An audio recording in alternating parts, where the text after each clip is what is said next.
Pizza Hut and Marvel Comics present Creator's Choice Volume 1, featuring the X-Men and starring Stan Lee, Bob Harris, Fabian Nicieza, and Scott Lobdell. 30 years of history, you walk into Martin Goodman's office, you want to come up with the X-Men, you want to publish the book. How'd it come about? Really very strange. We had been creating comics. There was the Spider-Man, there was the Hulk, a few others, and it's very difficult to figure out how a superhero becomes a superhero. You can't keep having characters bitten by a radioactive spider or hit by a gamma ray or zapped by cosmic rays.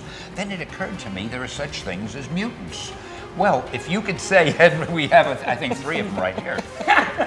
If you could say that somebody is just a mutant, he was just born that way, that's a logical explanation, an easy explanation, and I can forget about radioactivity. So we thought, let's get a group of super characters who had obtained their powers through mutancy. They were born that way.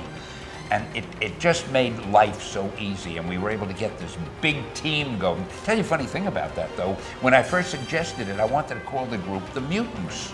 And the consensus was that, no, don't do that because nobody knows what a mutant is. And I said, that's crazy. No, kids won't know. So we finally arrived at the name the X-Men. I thought of that because it's Professor Xavier, and they all had an extra power. And I said, all right, let's call them the X-Men. That name was okayed.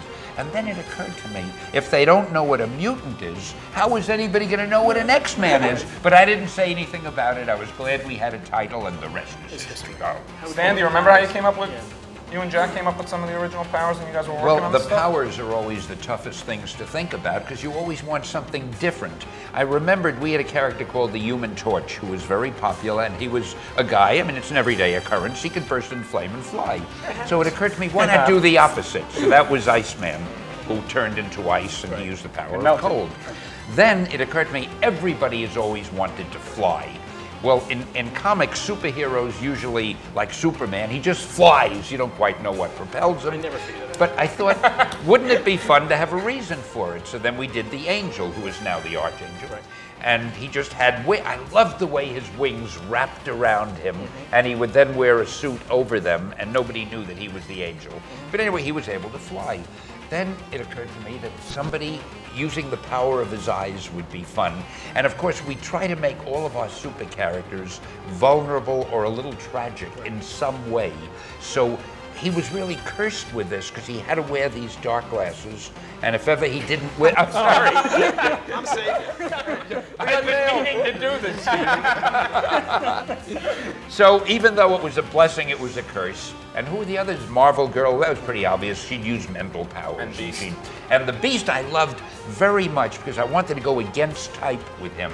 He looked like a real bestial guy.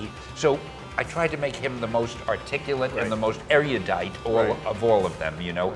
And I think one thing we've always tried to do at Marvel is go a little bit against type. Having a woman on the team to begin with was different. was different. Change, but now the X-Men can have, you know, entire groups of women, and there's hardly a man to be seen for an issue or two, and people like it because they like the characters. They like That's the diversity of the right. characters. The thing that I found fascinating watching the pilot the very first time at home on a Saturday was there was a scene where they had like 4 of the X-women and 2 X-Men characters, and I was thinking, I think it's very fascinating that kids all over America are watching a show that comes out so strongly on the strengths of women as superheroes and stuff. You know, people are willing to accept really strong women characters. Well, the popularity of the female characters. Rogue and Storm Storm and Jean Grey are 3 of the most popular characters on the team. The X-Men are still one of the only groups that have youngsters, oldsters, girls, boys, men, women, of all colors, all sexes, and I think it just works.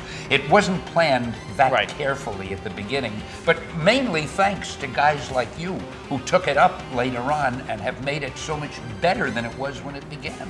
And I want to take this opportunity publicly to thank you, and I'll never say it again, so keep this Keep the tape. Well, I'll make you kids at home listen to this. He's thanking us.